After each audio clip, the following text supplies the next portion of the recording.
Do complex legal issues hold you back? Let's get energized and bring clarity to your top legal questions. This is Law Talk with the Flock by Goosmann Law Firm.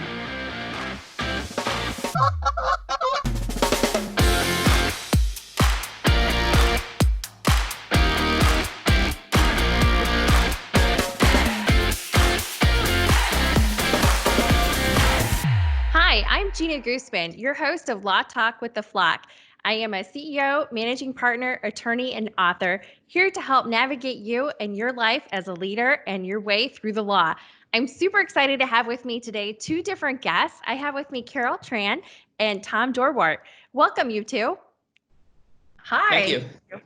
And Carol is a growth hacker and a growth expert and a leader that speaks at conferences and really got to know Tom recently. And we were so excited to have her on the podcast today. And Carol, could you introduce yourself to our listeners? Yes. Hi, everyone. Thank you so much for having me here. It's such a great pleasure getting to have a conversation with you and learn more about what you're doing and seeing how growth hacking, applies in all businesses. So I currently am the head of growth at Dolby Laboratories, but I am an entrepreneur by heart, and I ended up growing several startups and consulted several of them as well. Outstanding. And Tom is a business attorney at the Goosmann Law Firm. Tom, do you want to introduce yourself? Sure. I started at the firm in February, and I have an entrepreneurial streak. I've been involved in a couple startups, and so I'm very interested in growth as well, and then working with businesses to help them grow. Outstanding. Well, I'm excited to have a dialogue about growth of businesses and how we could work together and what growth hacking really means. And so, Carol, maybe you can explain that to our listeners. When you talk about growth hacking, what are you referring to? Well, growth hacking to me, actually looking at the entire business and really saying, how can you grow? And I know a lot of individuals have called it growth marketing. Yes, there are such a thing. That is such a thing as growth marketing because it focuses on marketing and how to grow it and taking it to a different level rather than looking at it as a cost center, but it's more of a revenue generating area. But growth hacking, I see it, is beyond that. If you're trying to grow a business, you can't just rely only on marketing. You have to look at what's going on in product, engineering, customer success, finance, even HR. So when I look at it, the best way of analogy is that the business is like a ship, right? And as a growth hacker, I am the compass. I am the map to the captain of the ship. And that captain of the ship is the founder, the CEO, the leader of that department, whether you're a startup or all the way to a large company, whoever's leading that business unit or big gigantic company is that ship.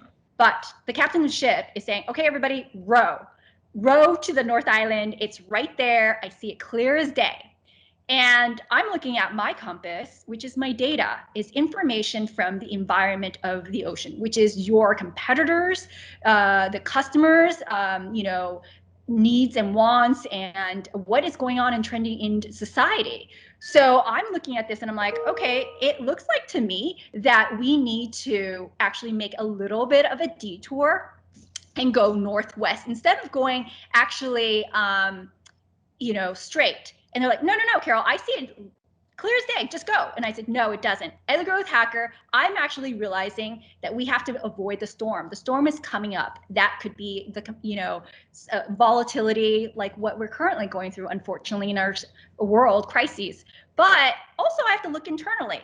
Why is marketing rowing forward and then I see engineering rowing backwards and I see HR or customer success or sales not doing anything? They're not rolling and pulling their weight. So what you need is having the rhythm going all at the same time, but also looking outside of the ship and saying, oh my gosh, there's a pirate. That's actually a competitor. How can we literally smoothly? So by doing that, I have to look at data, but I also have to be creative. How are we going to be resourceful? Some companies may have tons of money and be able to pour in all this extra stuff. So you may say, hey, let's do marketing. Let's put more ads in. But then I'm like, no, our problem is that we're not rolling at the same time. By pouring ads in, it's only supposed to add fuel. It's like putting jet fuel in. But if you can't identify what the problem is, then you're only going to cover up that situation. And my next analogy is literally like, Carol, I come into your place, and technically it's not my place, but let's say you're coming into this room and you're trying to throw a party and everyone's like, this smells here. But maybe we could just put Febreze. That's Febreze is just like paid ads. But you got to remove that dirty sock, right? Because when the Febreze is over and you're not paying more ads, you're going to see it dwindle. Not many people are going to come in. So growth hacking is hacking ways that are shortcuts, but there are no shortcuts. When you hear that, people are like, oh, I can do shortcuts, I can do tricks and all that. There are tricks, because anything you do in life, there's an easier way. So, but there's no shortcuts to like being a millionaire or shortcuts to any of that. It has to be your skill, your drive, determination to get up and do it again, because it's experimentation. But at the same time, putting yourself in a lucky situation with all those ingredients that you have, so you can sail that ship safely to that island, which is whatever that goal is for the year. Outstanding. And Tom, how does legal fit into this? Well, it's a great question. I really like Carol's analogy of the boat. I read a book recently called The Boys in the Boat, and I learned a lot about crew. And the same thing in the crew boat, you have to be on the same page to move the boat forward. So I really I like that analogy a lot. And legal fits in, I think, as Carol deals with growth, and as companies grow, all sorts of new legal issues come up in terms of litigation or potential acquisition, protecting intellectual property, all sorts of things like that, trademarks and other intellectual property that really could be disputed down the road. You want to have a strong legal team behind it to protect your growth. And Carol, have you had to interact with lawyers quite a bit as you've been an entrepreneur multiple times and as you're getting into businesses and growth hacking them? Yes, I actually went to law school and business school, and so my career path was completely different before. It was, again, how I treated my earlier days is the same way how I look at growth hacking. So I had to start a business for my business course. So I did a joint degree, and then it turns out that I just wanted to get an A. But because I presented my business in detail, I ended up being able to sell that. And I was like, wow, that was an accident. But I always look at accidents could either go either direction. It could be an accident with like, oh, that's a funny story that happened to me. I started this business and it's just another distant memory. Or it's an accident and, oh my God, that's amazing. Well, put intention to make that accident into reality. So when you see there's something going on, then take advantage of that situation. Look at the environment. What can you learn from it? And I think it's like, okay, other people like this. Okay, so what can I do? And I continue doing that and building on it. So with that said, of course, I also ended up having an excellent counsel of individuals that I knew because of law school connections and stuff, and guiding me through the whole process of, business. So yes, I have a lot of contact with lawyers, and I pay tribute to a lot of my education from law school. Of my thinking process is completely different. How I hacking, you can go too far on the other side and it's just wrong. So I'm on that line where it's like, that's bold, Carol. But I also don't do what most individuals do in startups, where they always have that saying like, just do it and ask for permission later. But that, depending on what it is, that permission later could actually take away everything you've built. So, yeah. Carol, I know you're in California and you're on the coast and or close to Silicon Valley. How does that compare with the business culture and environment and your experience in working in the Midwest? Well, my only contacts are where I have not visited out there yet. I would like to eventually, but I have so much experience working with individuals out in the Midwest. It's a different culture, I would have to say. And of course, over here, you have that stereotype, right? Very cutthroat individuals, like you hear about certain things that happen. It is all true. It depends on which business you're talking about, right? Some may be a little bit more extreme, some are not. And it happens everywhere in the whole world, but over here it's more heightened because it's Silicon Valley, San Francisco. It is the start of where everything happened with the boom for technology, right? But technology is everywhere now. But the approach here is like fast or you'll die. What do you mean this is not working right now? Okay. And it's always male dominated, and nothing's wrong with that. And it's just because it has a long history in that. Women are rising up and we are respected, and we still have to go through certain hurdles. But it is to the point where the main focus is so much on the business of like, we don't want to kill this business. We got to move faster. Sometimes things are being compensated where it doesn't have people in mind first. So whereas the Midwest, I mean, I have nothing but positive things, and hard worker, kind, but still say, okay, well, no, even if they disagree, they will say in such a very polite manner. I'm not saying over here we're not polite. It's just a different approach of things. So it's been incredible working with individuals, and I love working with remote individuals even before, unfortunately, our world crises. And I apologize for that.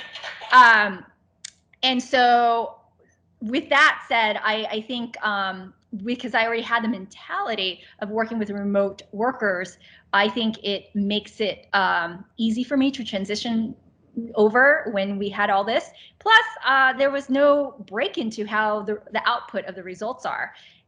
Because I'm an entrepreneur by heart. So I always look for individuals who are hard workers, individuals who want to, output things. And because I'm an entrepreneur, I also look at Dolby as a way of getting individuals coming here, proving that we can save costs and also treat it like a startup. So when you're working with these businesses through your company as a consultant, how do you know when they need to do something different, like maybe partner with another company or look at an acquisition or potentially selling or restructuring their business in some way, and that might be holding them back? Yeah, I've helped a company before where they were having a hard time scaling. Their technology was great, but it was not product market fit at the time. They built this before I came in, and I was going to help educate consumers. It was a B2C, and it was a mobile app. Now, when you try to educate consumers on a habit that they didn't have naturally, it's going to be difficult, but I know eventually it will happen. But they didn't want to scrap everything. They were in panic, and they're like, we need to scale this, Carol. So I actually came in and said, well, we have options here. We can try to scale it, but it'll be a temporary patch, right? Or we can actually get acquired. There was a company that was missing certain features that this mobile app had. So that company ended up acquiring the mobile app. It's a large company, Hulu. So that's how it happened. It's so fun to learn the story behind the story, isn't it? And Tom, is that part of why you like what you do and the work that you get to get involved in? You get to be on the inside? Definitely, especially yes, helping companies grow. I especially like working with startups and helping them get to that next level and seeing the story unfold. So that's really what gets me inspired. I worked with one startup that had to fold, but it was around for 5 years, and so it was very fun to be a part of that process. But then I worked with another one that I'm no longer working with them, but it's still going, and it's going strong. So it's very exciting to see the success of those. But I also like helping larger companies with their growth and whether they need an acquisition or a partnership or something like that. And Carol, if someone wants to engage with you to help them grow their business and figure out what's going on and diagnose that, how do they do so? They can reach me at caroltran.com. It's really my first and last name.com. So it can direct them to my site. Currently it directs them to LinkedIn because currently I'm reworking my website, but that caroltran.com just goes straight there, and you can always contact me. But, or, if certain companies are not ready yet because they don't have the funding or finances and stuff, I'm always open to help individuals on a more of like how advice here and there. But mostly through emails and stuff like that. There's a certain extent though, but I have no problems jumping on a quick like 10-15 minute call because I do believe and sometimes individuals need a little bit of a helping hand because I know I started from there. So I have no issues with that. But, businesses can contact me and, it's not just only me. If the team, they want to go really fast, I also have a core set of individuals to contact as well to join in executing whatever that project is. Outstanding. Well, thank you both so much for joining us today on the podcast. I think it's really exciting to learn and hear what is going on in this entrepreneurial space and how you go and grow these businesses and the expertise that you bring in that insight. So thank you so much.